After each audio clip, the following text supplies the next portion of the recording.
सभी पत्रकार बंधुओं को नमस्कार और सभी का स्वागत है अपना बहुमूल्य समय देने के लिए इलेक्ट्रॉनिक मीडिया, प्रिंट मीडिया के पत्रकार बंधुओं का। लगातार हम आपको प्राइवेट स्कूलों की समस्याओं से, जिसका कहीं ना कहीं प्रभाव बच्चों पर पड़ता है, शिक्षकों पर पड़ता है और शिक्षा पे भी पड़ता है, तो हम उसके लिए संघर्ष भी करते रहते हैं और आपका साथ हमें हमेशा मिलता है हमारी उचित मांगों को लेकर। तो आज जो हमारा प्रमुख मुद्दा है भारतीय जनता पार्टी से अपनी मांगों को लेकर, क्योंकि 10 वर्ष के करीब होने को आ रहे हैं।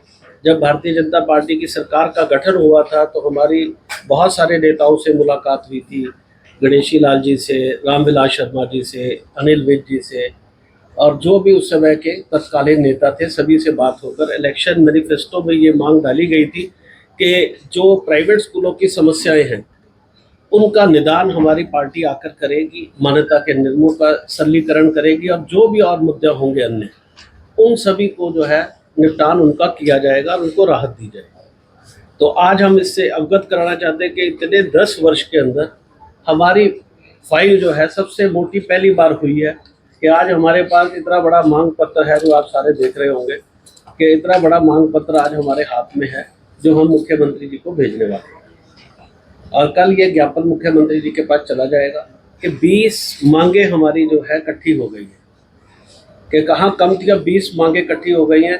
तो उनमें से मैं पहली से आपको अवगत कराना चाहता हूँ, जो बहुत सालों से हम उठा रहे हैं, 134 से हम बार बार कहते थे कि ये 134 से अलग है, राइट टू एजुकेशन अलग है, लेकिन किसी अधिकारी ने हमारी बात नहीं मानी। हम कोर्ट में गए और कोर्ट में जाकर ये निर्णय भी आदर्श, जो मैंने लिखा है, Adarsh senior secondary school versus government Haryana में ये निर्णय हुआ कि इनको जो पेमेंट है वो राइट टू एजुकेशन के अनुसार की जानी चाहिए, क्योंकि केंद्र ने एक फार्मूला बनाया था कि जो स्कूल की फीस है और जो प्रति बच्चा खर्च सरकारी स्कूल में हो रहा है, इनमें से जो कम है वो बच्चों को दी जानी चाहिए, स्कूल को दी जानी चाहिए। ये फार्मूला पूरे इंडिया में काम कर रहा है और इसके तहत दिल्ली में 2700 रुपये प्रति बच्चा हर साल सबसे बढ़िया फार्मूले में दिल्ली में अदा किया जा रहा है।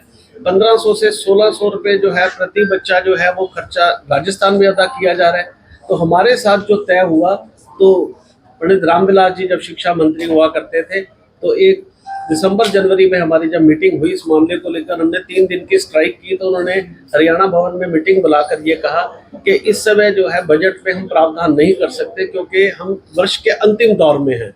तो आपको हम इस समय ये 200, 400, 500 रुपए की राशि जो कह रहे हैं आप इसको ले लीजिए। आप शिक्षाविद हैं, आप सारी बातों को समझते हैं कि बजट जो है वो अप्रैल से पहले तैयार होता है, अप्रैल में अनाउंस होता है, तो इस पर कोई एलोकेशन नहीं की हुई है, तो ये अमाउंट आप लेकर संतुष्ट हो जाइए। अगले साल से आपका एज पर रूल जो है आपको बजट अलाउ कर दिया जाएगा।